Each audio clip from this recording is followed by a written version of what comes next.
everyone. Warm welcome from the NMAC offices here in Munich. Thanks for tuning in again at this lovely afternoon. When we planned this episode, it's number 28 already in our series of the Digital Trader Summit. We wouldn't have thought that we are in the midst of the war and a real energy crisis. So this keeps us all captivated, and I think we all just maybe would love to see this episode as an opportunity to escape what we're currently thinking of and what keeps us so busy. So we have Chris Rowe with us, originally from New York, I guess. He's a teacher, he's an actor, and he knows everything about communication, and is as well a coach working with startups, CEOs, you name it. I think with everyone. He can introduce himself as well with a few words. He worked with us as a team, and we really enjoyed that. And I thought we want to share at least a few ideas, a few thoughts, which he was telling us and teaching us all the time. And I think it's really worthwhile to share that with a wider audience. Many of you being traders or as well managers in the energy industry who not every day think about how to communicate and how to come across in the best possible way, engage people, etc. This is why we have Chris with us. And without further words, I'm handing over to you. Great to have you, Chris. Hey, it is great to be here. I loved working with you all last fall and being in contact with you and the opportunity to talk about some of this stuff. I just love talking about it. And like you were mentioning, I'll go into a little bit of my background here in just a second, but I've worked with all different kinds of people, and it's all the same stuff, right? It's totally applicable. What we're going to talk about today is totally applicable to every industry. And the only reason I know that is because I've worked in so many different industries with so many different people, and I'll talk a little bit about that. But thank you for having me. Thank you for that very kind introduction. I'll go ahead and jump right into my presentation. Yeah. Go ahead. Perfect. So I'm going to go through this pretty quick. It's a lot of information. Just going to kind of like touch on the surface of it all so that we can get to a conversation and a discussion and some questions. If you have any questions or anything, I love doing this presentation, but the conversation and talking about everything is actually what I'd like to do even more. Let me go ahead and share my screen, get this presentation going for everybody. Hit play here. Cool. So thank you again for the introduction. I love to call this little skit here "Pulling Back the Curtain," and you will understand why I call it that in just a second. And one of the things, of the several things we're going to talk about, is how to leave an impact on your audience, on your listener, whoever that is, using 3 simple qualities that are already inside of you. I'll go into more detail, but how did I end up here? So like Jen said, my name is Chris Rowe. I'm a presentation and pitch coach for international entrepreneurs. I use that term very, very generally because I've worked with so many different people from all over the world, from all different industries. How did I get here? Well, my background is I'm a professional actor and a director and a producer. I went to school for acting. I went to graduate school for acting.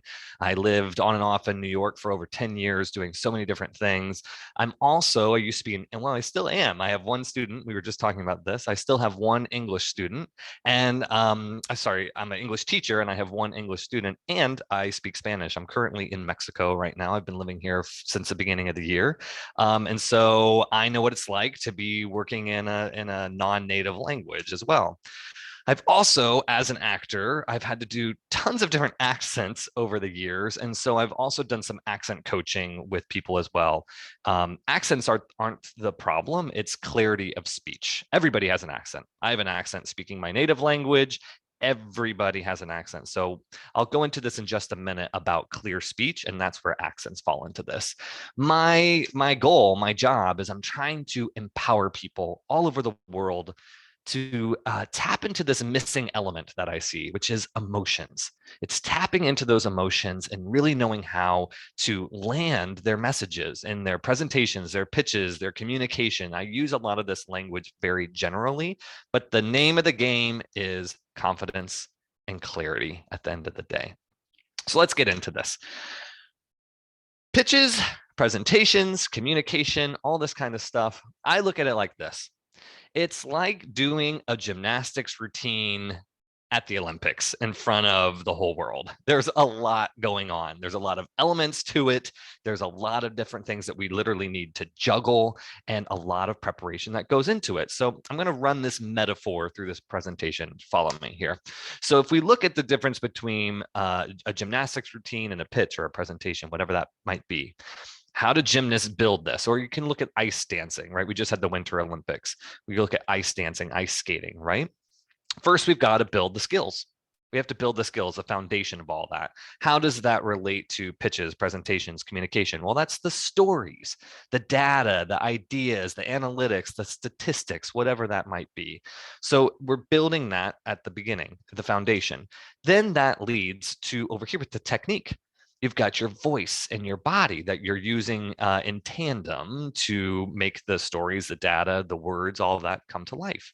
And then there's this last element to it all. You've got the skills, you've got the technique, but then what do you do with it? Well, the last element of it is performance. And that goes for us as well. It's us infusing the skills, the techniques with energy and emotions. And that's how they sell it, right? And if they're doing a gymnastics routine, if they're ice dancing, or if we're giving some kind of presentation, we've got to infuse it with our energy and our emotions, and that's what makes everything come to life.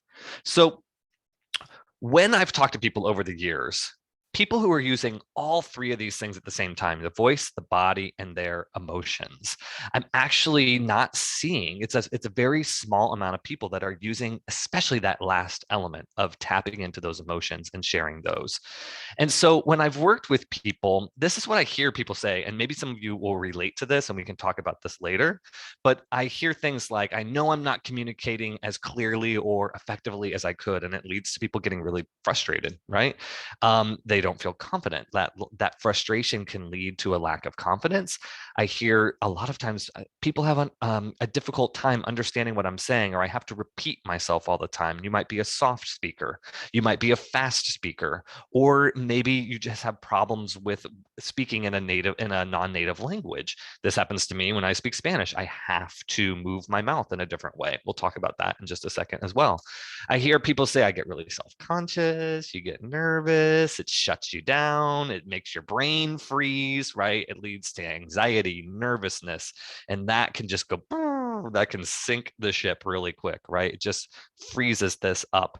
I've had moments when I've been on stage in front of hundreds of people and I've forgotten my lines, and that was because of anxiety. So I've been there, done that. I have the t-shirt, and I don't want to ever go back to that to that point. It is not fun, but there are ways around it. The last thing sometimes I hear people say when I've had meetings with people, they're like, I'm just going to be stuck here and I'm just going to accept that this is how it is. And I'm like, no, no, let's work together, right? These are things that I hear people say all the time. So to me, when you have this foundation of knowing the awareness of knowing how to use your voice and your body and that last element of your emotion, going back to this gymnastics metaphor, I hear people say, I feel totally confident in how I'm delivering that message, but how I'm sticking the landing. What separates when a gymnast is in the Olympics? What separates the perfect 10, the gold medal, right, from a 9.8 or a 9.1 or whatever it might be? It's sticking that landing and making sure that performance, that presentation is full of those authentic, real emotions. There's that metaphor. You like that? So I want to tell you a little story. This is story time. I'm a storyteller, right? At the end of the day, I'm a storyteller. How did I get into this situation that I'm in now? I told you that I'm a professional actor and a director and an English teacher, but now how am I doing this? Working with people? How am I here? Working with energy traders, right? So this is how it all started. I met these three guys about 2.5 years ago. Maybe some of you know of this conference. It's Bits and Pretzels, and it takes place in Munich. It's a networking event for founders, startup enthusiasts, and the guy on the left, Andy, I was working with him, and then I started working with the two other co-founders. They've worked with companies like Virgin and Airbnb. And didn't know about any of this. All I did was say yes. A friend of mine was teaching Andy English, actually, and this is how all this got started. Here's story time. So Andy contacted me and said, "Hey, Chris, I have this big presentation coming up, and it's going to be live, memorized in English in front of 8,000 people. And part of this opening, it was like an opening ceremony presentation. Part of this opening ceremony presentation was introducing that year's keynote speaker, who just casually happened to be that guy.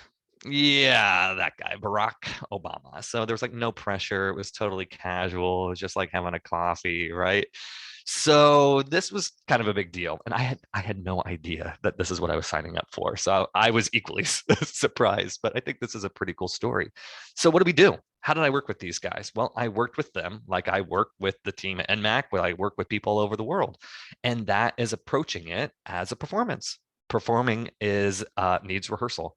So I worked with these guys on their speeches, on their voice, on their body, on their emotions, and all these things. And at the end of the day, the result is here. I feel like those are satisfied people having the time of their lives.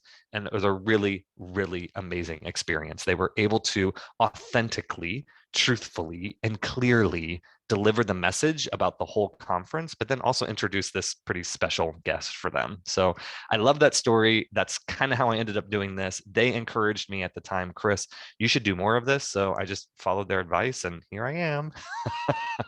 So what are we going to talk about? What I'm going to share with you today. So there's a couple of things, 3 different concepts here. First, I want to talk to you all about how you can bring language to life, especially when we're talking about tech talk. I hear a lot of people tell me, oh, my presentation's so boring. No one's going to be interested in this. The material's really boring. And I'm like, it doesn't have to be. I'm going to show you how you can take analytical, like analytics, numbers, statistics, those kinds of things, and fuel them, fill them with emotions and make them come to life. So anything that you might think is boring. No, I disagree. I think anything can become engaging, especially when you let people know how you feel about it. The next thing I want to talk about, we've been in this pandemic in this virtual world, but I want to show you a little bit pulling back the curtain, a little bit behind the scenes of some extra tips or things you might not know. Maybe you already know them at this point, but how to transition to digital life. And honestly, feel good about watching yourself on camera. I should have taken a vote before we started of who loves watching themselves on camera and listening to themselves, because I bet it's a really high number. So I'll show you a couple of things about all of that. And then finally, we'll talk about these 3 master skills from my background and how I work with everybody on how to deliver that really, really amazing message and stick that landing. All right, so let's jump into this first one, how to bring this language to life.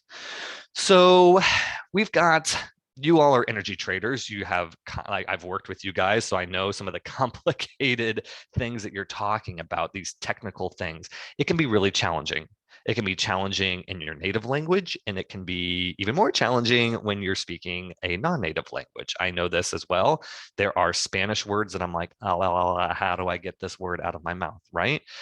Practice is one of them, but how do we really let this make an impact on our audience, on our listener? How do we leave that good impression? Well, I talk about this thing, and Jens, you might remember this, emotionally charged language. All right, now what do I mean by that? Let me give you an example. Let's take a word like this. Let's take a word like congratulations, right? We have this one little word. I know this isn't an analytical word, but you'll see my point here. So you've got this word congratulations. So when I ask you about the word congratulations and what that might make you think of, perhaps it might make you think of when you had a really great job interview, or you got hired for your dream job or something like that. Maybe your kid, if any of you have kids, maybe your kid did something really fantastic that you were really proud of. That's my niece. And yes, I have her full permission to use this photo of her. But maybe your kid did something really fantastic. It's congratulations, right? The job interview or the job promotion. Congratulations. They're 2 different situations. Or maybe for pet owners there at home, maybe Fido, you finally got Fido to go to the bathroom outside rather than where it's not supposed to go. And it's like, congratulations, right? all of those three different things work in different ways. And that's what can bring it to life if we get really specific on those emotions, right?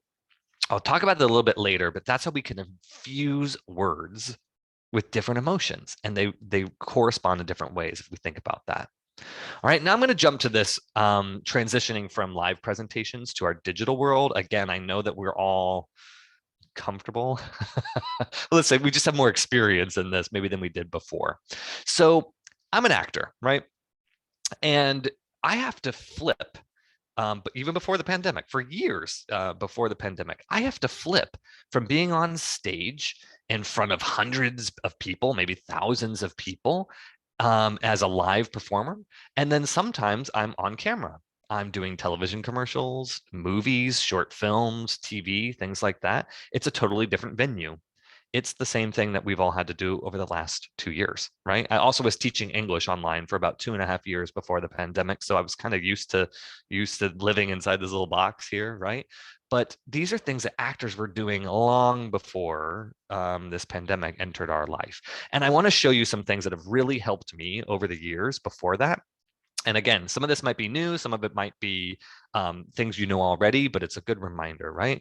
So I think the number one key about viewing yourself on camera and improving is doing it objectively without judgment. This is like, again, that sinking ship. As soon as we start to judge ourselves, rather than watching ourselves critically and using that constructive criticism to help ourselves improve, that's going to be the biggest tool. When I was in acting classes, this is, a perfect example of me in an acting class, on-camera acting class, is we would get up in front of the class, in front of the camera, you do your scene, you do your performance, they're recording it, you stop the recording, you sit down in the chair, you watch yourself on TV, and the very first thing is, oh, I hate how I look. I hate how I look on TV, right? You just have to get used to it, and you've got to celebrate yourself. So it's a mindset thing, right? It's really a mindset thing. And there are things that you can do to set yourself up so you look good in the best light. Literally, I've got a light here, I've got lights here, I've got lights here, right? And I'm in this little apartment in Mexico. I travel with this stuff because I want to feel good. I want to feel really confident about how I'm appearing. So what I love about this and what I've worked with the guys on is when you're able to do that. I do a lot of recording in my sessions. And so then you can view yourself and then you can go, oh, I see what I'm doing here that might be working against me, or I see what I'm doing here that's working really well for me. And it allows you to view yourself objectively, critically, non-judgmentally, and to make those switches and those changes so you can self-direct yourself. You can correct yourself and do it better or in a different way the next time. And then the last thing is some of these pictures you'll see, there's these home office skills. Again, I think that we all are kind of used to this, but like using natural light, making sure your eyes are lined up with the camera with the little green light there, right? I've got a light that I travel with. I've got this headset that I travel with, so my sound is really clear. I'm trying to make it as easy as I can for the listener to see me and hear me. So it's like real life, because I mean, we're stuck on these computers and that's not going anywhere, right? But I also think that setting ourselves up for success is going to really, really benefit us in this digital world. I want to show you one other thing. So here's some images. This is an actor friend of mine who I've known since college, right? She lives in Los Angeles. Her name is Lynn. And this is her home office setup. Now it's a little bit different than maybe some of yours. And I think she's doing this very extensively. So I don't necessarily think anybody needs to go this far, but I want to show you what actors were doing before the pandemic. So this is her getting all set up to record an audition at home. You can see she's got two different lights. She's got this camera set up. She's adjusting the levels so it's at eye level. And then you can see in this top right, this is the reverse. That's her bedroom window. I've actually been in this apartment. It's this tiny little room, but you can see in the bottom right that it doesn't look like that. She's just using curtains and lights. She's going to speak about what she does with these lights. I just want to show you some ideas and some things that actors are doing, right? I thought it'd be cool to show you what it looks like without the lights behind me. So this is what it's going to look like without this behind me light. Maybe you like that better. Maybe I pop out a little bit more. I feel like this gives it a little more dimension. And this one is It's nice and simple. And same thing with that hair light. It catches me different spots. So. Oops. Well, she was talking about this hair light. So I was looking at the chat that happened here. But she was talking about this hair light. It shows, it gives her dimension. It shows something behind her. Sometimes this has happened to me. I've got a ring light in front of me, but if I don't have this lighting correct, this shadow behind me can be super distracting. It looks like I'm like in a dungeon or something, So I wish I had taken a picture of all the different places that I've worked over the last 2 years as I've been traveling all over the place and show you all my setup and what I deal with and what I'm working on, or what I'm working with. But I feel like she has really good solutions to all that. So I'm just trying to close this real quick so I can see what I'm doing here, a little bit behind the scenes. Okay, so that is just a little behind the scenes of what actors were doing before the pandemic, just to give you some ideas. So now I want to get into this last part about these 3 skills that I think are really imperative for delivering an inspiring and clear message. And we're going to look at that in a couple of different ways. First of all, remember this little thing from before. We had the skills, the technique, and the performance. When we're talking about this in terms of presentations, we can relate that to our voice, our body, and our emotions. You got your voice and your body as the foundation of whatever kind of communication is going on. And then when that foundation is strong, those emotions can just sit right there on top. And to me, that leads us to what we're all after at the end of the day, and that is connecting to one another, whether we're on a computer or we're in a board meeting in person, or whatever it might be. It's having those foundations of clear communication and then letting those emotions sit on top. And then you can see this little transition here. It's the same. The skills, the technique, the performance, it's all the same. Okay, so we can look at this in one other way. I'm an actor, but we can look at this in terms of other performance, and that's musicians. You can see some of these great musicians. These are people I thought of. There's Jimi Hendrix and Elton John and Yo-Yo Ma and Adele, right? Why do we continually listen to these people, or your favorite artist, whoever that might be? Think about Adele. Poor Adele. I mean, I love her and I love listening to her music, but oh my God, it's so sad, right? But why is she so popular? Why do we keep listening to her? Why are we like waiting for her to have these songs about heartbreak and loss and things like that? Well, it's because she's tapping into her emotions and she's so in tune with it, and she's sharing it with us. And then you listen to her album, you go to her concert or whatever it might be, and you feel that connection. You might go see Elton John. I just saw on Instagram, he's giving his farewell Yellow Brick Road tour, right? You might go and be like, wow, technically on the piano, he is so amazing. But that's not necessarily what you're leaving that concert with, right? You're leaving that concert with, wow, that was amazing. The energy, blah, blah, blah, blah, because it's shared. Because he's tapping into that and sharing that. And I really feel that's what we as presenters, and no matter what venue, it could be a daily meeting, a manager meeting, it could be your daily communication with your family or your friends, right? It really can exist by tapping into those emotions and then sharing that with other people. So how do we do this? Well, I look to actors because my whole life has been this. Actors are masters of combining technique, like we talked about, with emotions, just like musicians. But actors, this is our job. This is literally our job.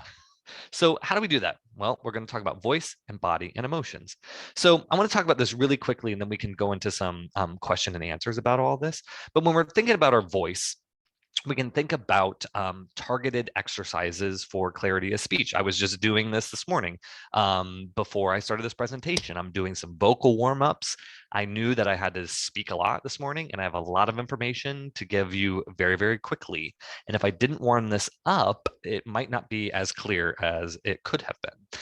We do that with, when we're talking about clear speech, we're talking about articulation, intonation, and phrasing. Everybody has an accent, going back to this accent thing. Everybody has an accent. The accents aren't the problem. It's the clarity of it. But I go further than that. It's about the whole message. It's about how you're putting your thoughts together, how you're connecting your thoughts, how you're telling a story when you're going from slide to slide and et cetera, et cetera. That's all part of clear speech. So we can look at some of these things. We can look at the anatomy of the mouth, how we're actually creating sound.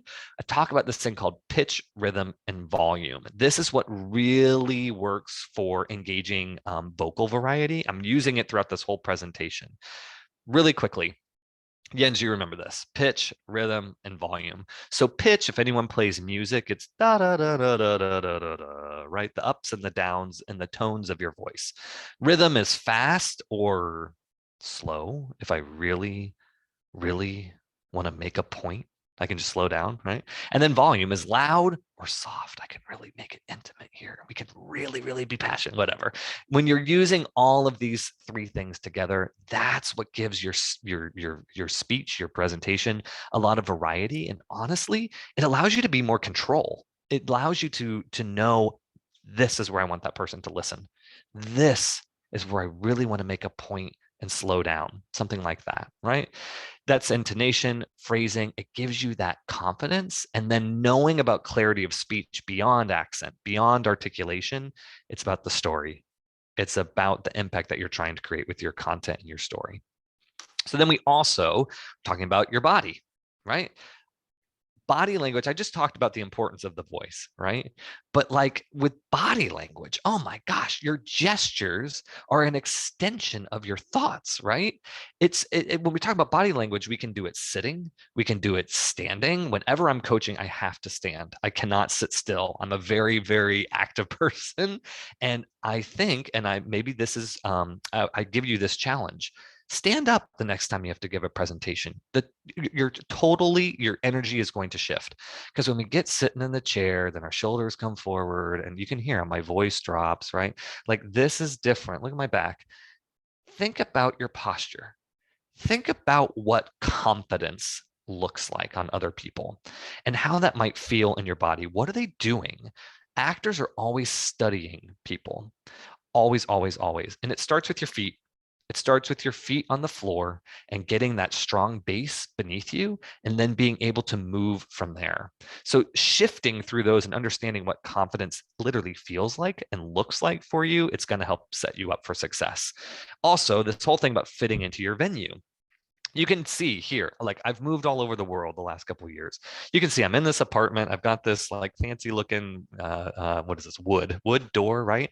But I'm literally trying to frame myself within this thing, and I'm constantly checking in to make sure that that's working out and that it's not super distracting.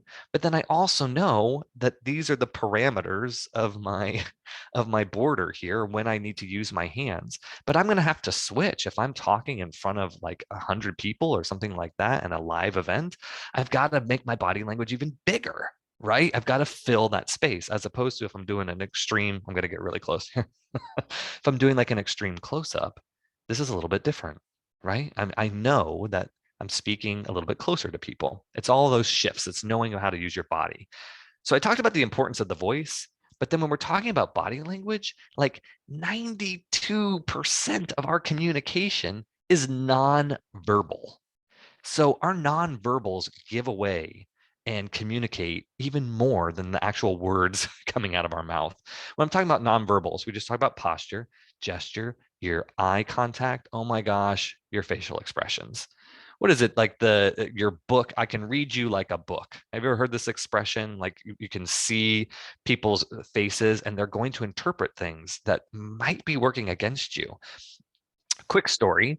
I've been really aware of this the last couple years or something. If I go out to dinner or I go to someone's house and they're cooking something for me and I'm like, oh my God, this is so good, right? But I used to do this thing where I'd be like this, oh my gosh, this is so good. But people would always be like, is it okay? Like, do you like it? Because I was doing this.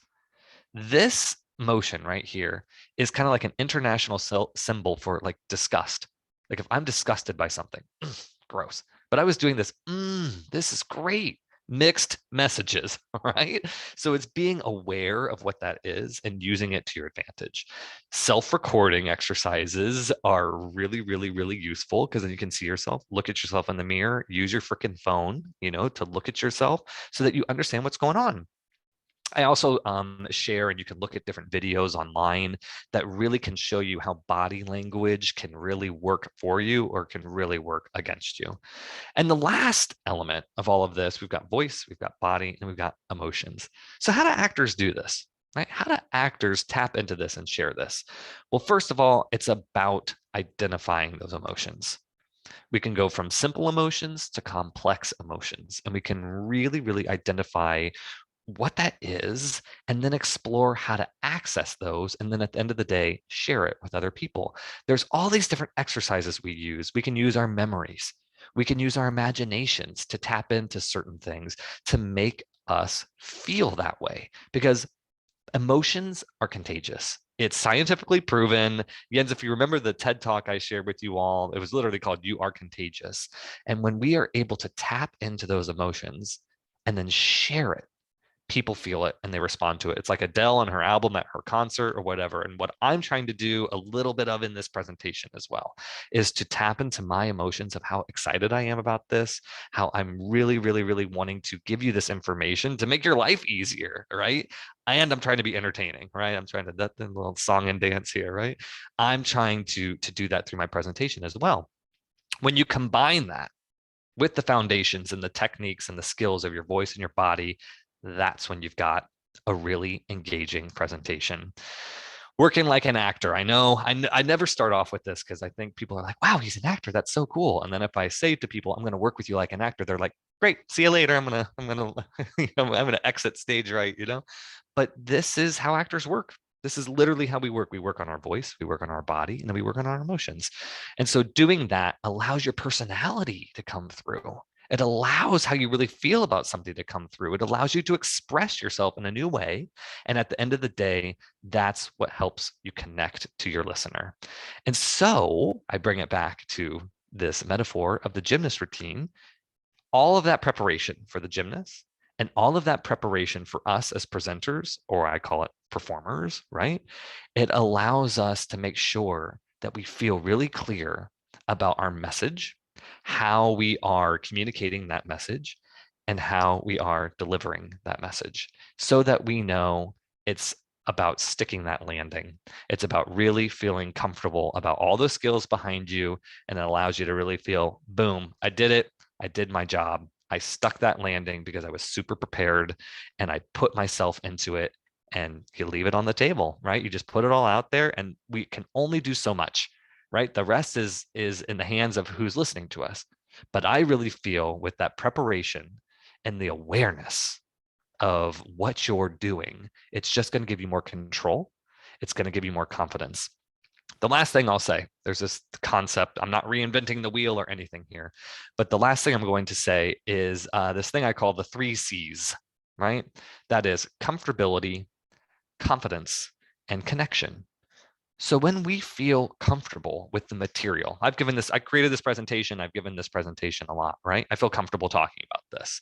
When I have that comfortability with literally the words in my mouth and the thoughts that I know that's coming next, I know what slide's coming next, then that gives me confidence.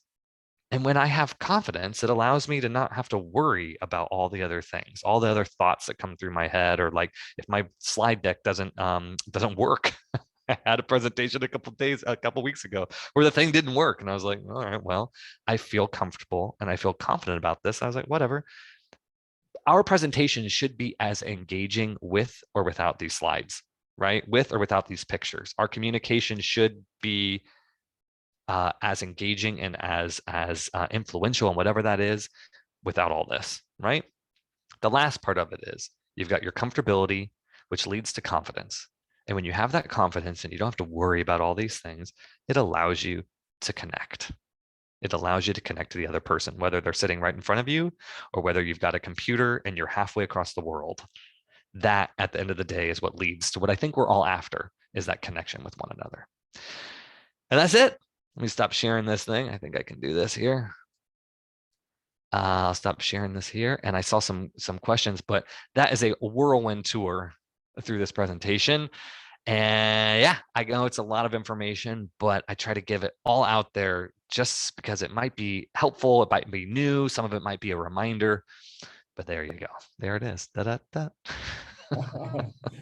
Excellent, Chris. Thanks a lot. Really, I think it brought up some memories here when we were here together. And it's always good to hear it again and remind ourselves how to work with this, because at the end, it's work. Yeah? And we got some questions I really want to directly dive into and Great. discuss with you. Starting maybe from the beginning, you talked about this connection, and yes, we feel this all, being connected through the camera with the screen when you don't see the audience. So this is very often the case. You all either see small pictures or you don't see anyone at all, like me in this situation right now. I think this is what you know very well when you're on stage and you have the lights shining and you don't see any faces. So how do you build this connection in such a setup?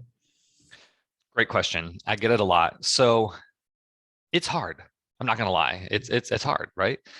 When I'm live on stage, or if you're in front of people, even if I'm in a big theater and I can't see anybody, I can hear them. You know what I mean? I can feel them. I can feel the presence. I can hear them shifting in their seats. We don't have that here. I just gave that whole presentation, and the only person I could see was you and me, right? That's it. So it's a mental thing, honestly. It is a mental thing. It is knowing that there are people listening, that there are eyes on you. And for me, I've got this little green light, right? That little green light on my computer, which I know is this window to all these people that are watching me. And so when I think about that, if I try to really just, it's a mental thing. If I really try to think about that, there are eyes and ears on me, even though I can't see them. It's like I'm performing in a theater and the lights, when the lights are on your face, you can't see anybody. You can see maybe the front row, but everybody else kind of looks like, just like a ghost face or something. But it's really about tapping into that energy of, oh, even though I can't see anybody, I know they're there.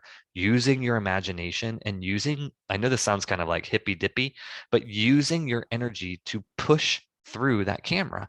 I'm in Mexico. I know you're in Germany. I know there's other people that maybe are around the world, but it's trying to like connect to that and push that through and know that I'm not just sitting here at home, comfortable, in my chair in my house where we're all comfortable. No, I'm just imagining myself in a situation in front of a lot of people and knowing I've got to push it. I've got to be on, right? I've got to be on. And I think this right here is one of the most important things. And what I mean by that is your eye levels are the same as this camera.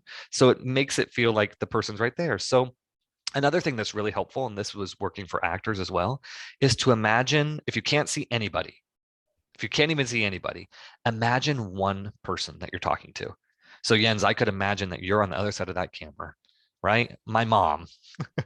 You could think of anybody on the other side of that camera, and it's going to make you deliver it in a different way. That's the kind of the long answer. Yes. One more question we get is really about this, how to bring these emotions into the dull stuff we are sometimes talking about, or let's call it the technical stuff. For me, what is always important is to exactly ask yourself this question: Are you confident about what you're talking? Yeah, and this is what many people, I think, they are. I mean, many of our listeners are really experts in the field, and being aware of that you know your stuff is, I think, a very important, let's say, background or baseline where you start working. Yeah, that you have this confidence, but then you have this example of congratulations, where you work with specific words. Give us more examples around that. There's a question: how do you bring these kind of words into talking about numbers and statistics and stuff? Great. I'm gonna ask you to help me. Can you give me something? Can you give me something that's happened? I don't know, today, yesterday, some kind of statistic or analytical thing. Was something in the market changed? We have seen first time ever gas prices at 185 euros. Yeah. Okay, 185 euros, right? So for me, as like your industry, obviously you know what that means, right? But 185 euros, gas prices are 100. Am I saying this right? 185 euros. Yeah. Right. So we can look at that. So what does that make you personally, you feel that gas prices that are 185 euros? Is that a good thing? Is that a bad thing? Is it insane? Has it ever happened before? Is it normal? What is it? I think insane is kind of the right description. Right. Yeah. So insane, we can look at that emotion. We can think about something insane. Think about something completely different. What's something insane to you? To myself. Yeah.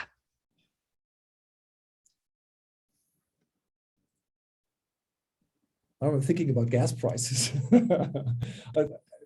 could think about gas, but it's Yeah. never happened before, right? Exactly. Yeah.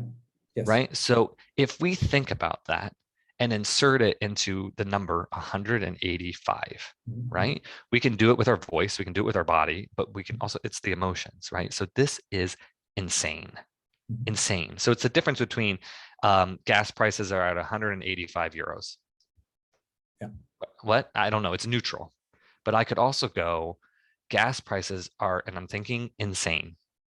Gas prices are at 185 euros. Mhm. I'm just slowing down. I'm using my rhythm, right? I'm also using my face. Insane, normally would think, right? My eyes get big, right? Insane. Yeah. Gas prices this year just skyrocketed to 185 euros, as opposed to gas prices just skyrocketed to 185 euros. Mhm. Mhm. It's totally different, right? It's being intentional. It's being intentional about how you feel about it. This is crazy, right? Thinking of a crazy thing. I lived on and off in New York over 10 years. I've seen a lot of insane things on the subway system, all right? So I could think about some insane thing that I saw. Gas prices are at 185 euros, right? I don't really want to laugh about it, but I'm just showing you how you can use personal memories as well of a situation if you can't tap into that. But it's really using your pitch, your rhythm, your volume, your body, your facial expressions, and most importantly, those emotions to make anything, right? I've worked with a little bit of my background. I've worked with people from over 15. I'm going to do this as bland as possible. In my background, I've worked with people from over 15 different countries, speaking over 15 different languages, working in over 15 different industries, right? Right? But if I really, I'm like, whoa, if I'm really proud of that, which I am, and I think it's really cool. So I've worked with people from over 15 different countries, speaking over 15 different languages, and working in well over 15 different industries, right? That's different. It's just being more intentional about how you feel about it and how you're going to fill those analytics. Number one, the most important thing is how do you feel about it? Is it, we can start simply, is it good or is it bad? Because neutral is I have to do the work as the listener. If you said that we're at 185 euros and I'm like, okay, how do you feel about it? How do you, the presenter, feel about it? Because then I understand a little bit more, right? We've had 110% increase in revenue last year, right? We had 110%. And I'm overacting right now, right? But it's really about being intentional about how you feel about everything, but especially when we're talking about boring analytics or statistics or numbers, mm-mm, mm-mm. You can really, really, really make those go come to life. How do you weigh in the bad news, the bad feelings? How deep do you go into that? We have two questions regarding this. How do you deal with this bad news? We haven't reached the targets.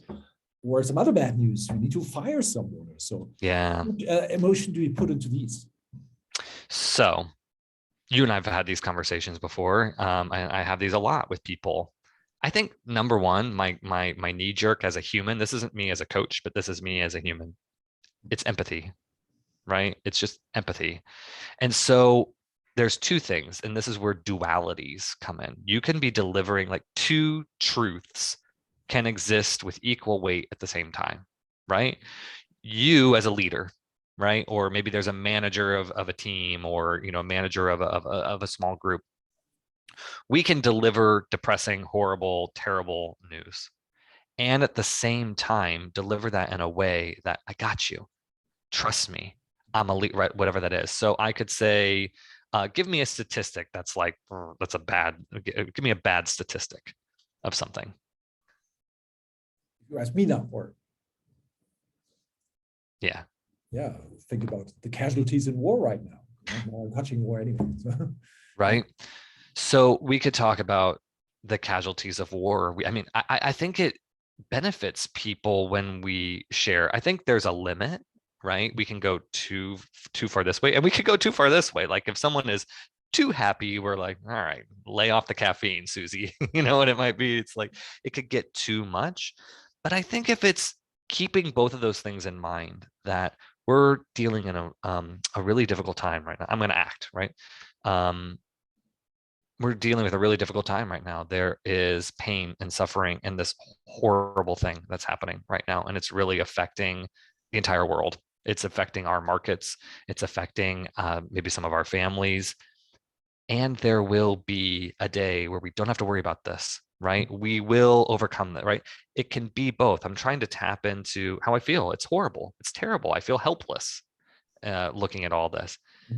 But then I can tap into that positive aspect of it, right? And that we will overcome this. I was just watching President Joe Biden's State of the Union address.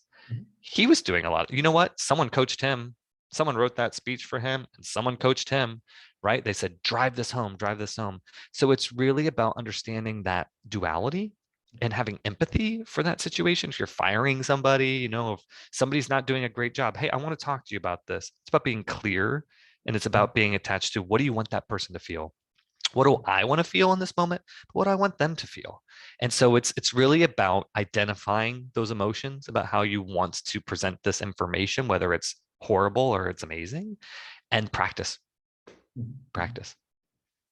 I think practice is I think the only way to get this volume, pitch, speed thing right. No, isn't it? I mean, when we were talking about that, I felt it needs this exaggeration, to practice it in a way which is already unnatural, to get to a normal level, a functioning level in a way.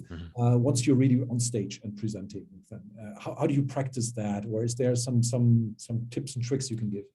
Totally. So I actually was just working with one of my clients on Tuesday, and we were working on this exact same thing. It's a great question. What I tell people, and maybe you might remember me saying this to you, what I tell people, it's not a good selling point for my business, but when I say to people, look, when we work together, I'm not really going to add anything to you, right? And you might be like, oh, this guy's crazy. Why am I going to hire him? But what I mean by that is what I try to do with people. My goal is to make you aware of what you're doing already, what we're all doing already, no matter what language we're speaking. Right? We have pitch, we have rhythm, we have volume, we have all these things that we're using. I'm just trying to make people aware of that. Remember at the beginning of the presentation, when I said there are 3 simple qualities that already exist inside of you. My job is to help you be aware of that and pull it out of you. I guess I should go this way, right? To pull it out of people, to make them more aware. So how actors work in rehearsal and how I work with entrepreneurs, business professionals is you've got to go big. You have to understand what it feels like to over exaggerate. I was working with my client the other day. I gave her this assignment, this speech that she had to present to me. She recorded it. We watched it together. I said, "How do you feel?" And she goes, "I feel like I'm acting." She said, "I feel like I'm acting in certain parts." I said, "What does that mean?" And she said, "It feels like I'm being so big." And I said, "Great. This is what we do in the theater and acting." I say, as a director, go big, go as big as you possibly can. Because why? Because when you've explored how that feels in your voice, in your body, and in your emotions, it's existing inside of you. And then you can pull it back so that you could say something like congratulations, right? Congratulations, Jens, on a profitable February. Right. But if I really, really focus on what that word means, and I've like if it's something huge, I could still say that word and bring all that emotion down to here. And I could say, congratulations on such a profitable February, which is different than congratulations on a profitable February, right? I'm not using any of this. I'm not using any of this, but it's exploring what it feels like. Because then when it truthfully and honestly exists inside of you, then it comes out and people feel it in a different way. It's rehearsal. It's the same thing. It's rehearsal. The more you rehearse, the more you practice, the more comfortable you're with it. But exploring those emotions, exploring all of that is what's really going to help. And then you dial it back. But if you never allow yourself the opportunity to push it, if that makes sense, to really push what those are like, what that feels like, then it's never going to get to that level. So how I work with people is if we're starting here and I get you to go to here, with all of these things, with awareness, your voice, your body, your emotions. When you get in front of a camera or you get in front of people, are you going to be thinking about all this stuff? I think not, right? Some of it maybe, but it's impossible to think of all of these things. But if you practiced at this level, when you're thinking about 18 other things, it's going to come down to about Yeah. here, which is more natural, Mhm. as opposed to if you were here and you get to here and there's not much difference. So for me, it's like explore it and go really big, and then we can dial it back so it's more natural. That's how I work. Excellent. Makes sense. Coming to one very special emotion, and we have one question here. It's about humor. Yeah? How to use humor in a presentation. You can use it as an icebreaker or somewhere in the middle or so. What would you advise? Is this the real mastery of presentations, or tricky, isn't it? Yeah, well, yeah, for sure. I mean, I like to joke and kid, and like I like to keep things light. What do you, so in terms of humor, are you talking about how to tell a joke, or like how to keep things light, or what specifically about humor? I mean, you can touch emotions. You can connect by humor. Yeah, especially at the beginning of a presentation or so, it can work, or it can be a really bad start if the Totally. connection doesn't happen really. And the question goes as well in the direction: what is the right balance between, let's say, humor and expertise? Yeah, I mean, these are Sure. the two things you want to mix in the right way, probably. Yeah? Sure. So I think about this in terms of levity, Mhm. right? Of allowing something to have levity. So some of us are naturally funny. Some of us have to really work at it, right? My dad is naturally funny. My mom would have to work at it, right? Whose genes do you think I got more of? Like my dad is a huge presenter and he's a big personality, right? But I think it's about it's about storytelling at the end of the day, honestly. If you think about a movie, if you think about a TV show, live theater, whatever, we can have a movie that's about one of the most depressing things ever, and there's still going to be those moments of levity within it. Mhm. I think this sounds really simple. It's a smile. You can bring a smile to anything, right? And that's going to add a little bit of levity. Personally, and this doesn't work for everybody, but personally, I think a little bit of like self-deprecating humor is a good thing. Not to go too far where it's like, oh my God, I don't want to listen to this guy anymore, but like allowing ourselves to laugh at ourselves. If something doesn't work right, instead of like, oh God, this is the worst day of my life in this presentation and they're never going to hire me again. It's like, I'm human. I'm human. I just kind of let it roll, right? But I think it's trying to find where it's appropriate. First of all, that's rehearsal, but it's finding where humor might be appropriate and leaning into that. And then also knowing what the balance is. So we can be talking about something bland and dry, or that's, not full of emotion, but where is it that we could insert a little bit of a little bit of humor? Where is it that we could smile or laugh a little bit? A lot of it too, it's improv. We worked on this as well, and I work with people. It's being open to whatever's coming your way. So looking for those happy accidents when they happen and being able to just kind of offer that levity in there. But I think humor is really important. It's tricky. They say in performance that in terms of drama and comedy, dying is easy. Making people laugh is hard, right? Like I can pretend that I'm dying on stage and that part's easy. Like playing Hamlet, I've played Hamlet, that part's easy, but having the humor aspect of it, that's hard. It's a skill. It's a skill, but I think it's about levity. I think it's about balance. And I think it's about, um, going back and forth between those two. Mhm, mhm. Good. We still have time for a few questions, so Great. please, one I love can it. contribute here. I mean, I want to jump into one classic, which we can't let you go without talking about that. What about this anxiety 5 minutes before you go on stage or you have a session? Do you have any tips you can share here? Because I think everyone knows it, and everyone is just, yeah, looks Totally. for the silver bullet to solve how to solve that. Yeah. Totally. So I was telling you the story right before we started. I have a coach, and we were doing a podcast the other day. She was interviewing me on her podcast. I felt completely confident. I know her. I feel very comfortable. She was interviewing me about what I do, right? I felt very comfortable about all of that. So going back to comfortability, confidence, and connection, one, it's preparedness. Mhm. It's being prepared. That is going to, you still might be anxious, right? But if you're unprepared, that's going to make it worse. It's going to make it totally worse. So one is setting yourself up for success by being prepared. Another thing is a huge mindset thing. So I watched this happen in real time with her the other day. Right before we started, she was going, I'm like, you're going to hyperventilate, right? You're going to hyperventilate and pass out. So meditation, right? I meditate a lot. That's one thing, but a huge thing is how we talk to ourselves, right? So that 5 minutes before we do it, I'm going to share, I'll send it to Serena actually. I have a vocal and physical warm up that I do. I was doing it this morning. That helps me anytime I'm going to perform on stage. It's 7:57 in the morning here, right? So when we started, it was 7 o'clock in the morning for me. That's not necessarily an hour of the day where I'm like, da da da da, ready to perform, right? I had to get up early. I had to energetically wake myself up. I had to prepare myself. Do I get nervous? I think everybody still gets nervous. But there's also this thing, I love this. I learned this in from an acting person. I think it was like a casting director years ago. I call it positive nervousness. So anxiety and nervousness will always exist. It's what we as individuals, as humans, do with it. So we can allow it to spiral and go, oh, shit, I'm so nervous. I don't know what I'm doing. Like, I'm going to fail this thing. All those thoughts, if you think that, that's exactly what's going to happen, right? I'm so nervous. They're going to know I'm not prepared. Da, da, da, da. As opposed to, I'm here to share this information that I've worked really hard on. I'm the expert of this. They've asked me to be here. I love my job. I can't wait to talk about this.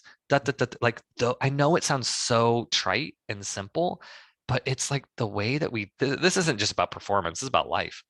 The way that we talk to ourselves, the way that the things that we say, our thoughts shape our realities. And so if we set ourselves up like that way, I'm so nervous, but you're going to continue to be nervous. But you can say, I'm nervous right now. I am nervous as hell right now. And I'm going to do the best that I can. Right? I am so freaking scared to be on this panel in front of all these people. And I'm so excited for this opportunity. Let the positive nervousness lead you. And I think that is super helpful. There are, we did this together. There are like physical things that you can do to feel more connected to the ground beneath you, whether you're sitting or you're standing. Wait, yeah, whether you're sitting or you're standing. Did that backwards in my head, right? Those kinds of things can really set you up for that. But honestly, at the end of the day, the number one thing that is going to help people is preparedness. The more prepared, the more comfortable you are, the more confident it's going to make you. Preparedness, rehearsal, practice, however you want to say it. That's going to make the biggest difference, in my opinion. What we talked about as well was on top of the preparedness, where I'm still super lazy. But this question about why you're doing things, that you really know why you get on stage. Because usually we get into these situations not because someone is forcing us. No, we want to do it. We want to have this. We want to have this podcast here. I need to motivate myself as well, calm down, etc. But I know why I'm doing this, and becoming aware of that, giving me this motivation beyond just the next 15 minutes. This is really what helps me focusing usually. And that one thing I learned from you. Yeah, I love that you just brought that up, because I remember that conversation with the four of you, right? And I said to you guys, with Andreas, right? We were talking with him, and he was like, I get so nervous, I start sweating, but when I'm on stage, I feel like I turn into a different person. And I was like, well, no one's forcing you to do this. Yeah, exactly. Right? No one's forcing you to be in this role. So why are you doing it? If it's so uncomfortable, why are you doing it? And I think when we take that moment to be like, yeah, wait, why am I doing this? Why am I here? That connects you to, now we're getting again, but that connects you to your purpose. It connects you to the why, and it connects you deeper in here. And then I think that's what people are going to respond to. And if we remember that, because there's so many things, going back to this juggling metaphor, there's so many things that we're juggling in our life, and there's so many things that we're juggling within a presentation.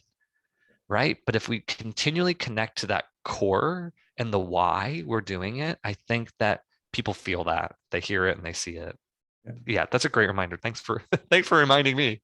Coming back to the beginning of the story, how we got to know each other as well. I mean, you did an awesome job getting Andy ready for this presentation, and the whole session with Obama was just an awesome, great experience for all of us. But there was as well our Minister of the Economy of Bavaria introducing him. And this was the moment of shame, where 8,000 people in the room just got very silent at the beginning, looking down and said, okay, can someone stop him? Yeah, it was really awesome. So my last question to you: have you ever given up on someone you coached in communication, or would you say you can bring everyone on a level? I can help anybody. I say that with full confidence. Yes. But the reason I say, and I'm saying, like, we can joke, but the reason I say that is because everybody has something to offer. Yeah. And I know what it's like. We're gonna get real serious here, but I'm gonna keep it with levity too, right? I know what it's like personally to feel like I have so much to share and I have so much to give, but it's trapped inside because of nervousness, anxiety. I've suffered from anxiety my whole life, right? And I continually put myself on stage. I'm like, what am I doing? Am I a crazy person? The answer is yes. But putting myself into those situations, right? I know what that feels like. And I've talked to so many people that tell me this, and it's such a horrible feeling, right? So for me, when I was teaching English, I always told people, and you know that this experience of working with me, I try to set up a situation of trust, right? You've got to trust me for yourself to make yourself vulnerable with me, right? But because I know what it feels like on both sides to feel like I can't use my voice, to feel like I'm trapped inside of myself. And now I know what it's like to express myself and work with other people. I know for a fact that everybody has this inside of them individually, authentically. They just need to be, sometimes people say this to me, Chris, you gave me the permission. And I'm like, okay, I mean, sure, right? But that's for me, at the end of the day, I love talking about this stuff, but I'm a humanist, right? At the end of the day. So my job is I want to help pull that out of people and give them the confidence to put that through. Everybody's got a story. Everybody is unique, and everybody expresses themselves in a different way. If you remember, I can take a piece of text and I could give it to your entire company. I could ask everybody, record yourself reading this piece of text, and every single one will be different with the same text in there. Every single one will be different. So no, I never give up. I never give up on anybody because I think everybody is special, and I think everybody has something unique to offer, and especially with their voice. It's just patience and practice and really the dedication to yourself, I think, for And a sure. good coach probably as well, yes. Having someone. Yes. So no, hey, it was fun again. Really enjoyed it. I think you bring so much as well personality across and inspiration, how you figured out, how you lived it. I hope our audience enjoyed it as well as I did. Good to see you again. Thanks a lot. Thanks to everyone. Always good to see you. Today. Special times. Everyone getting back to trading, I guess now. And yeah, hope to see you all around pretty soon on our next episode. As always, we'll share that on LinkedIn. That's as well the best mean, I guess, to reach out to Chris. If you have any more questions, if you want to get in contact with him, I can only recommend him. And yeah, hope to see you all around soon. Bye-bye. Thank you very much for this opportunity. It's great to see you all. If you had any questions, I'm on LinkedIn. I'm on all the social media, so you can find me there, or you can ask within the company. And it's a pleasure, and I really, really appreciate this moment to share with you all again. I love it. Thank you so much. Thank you.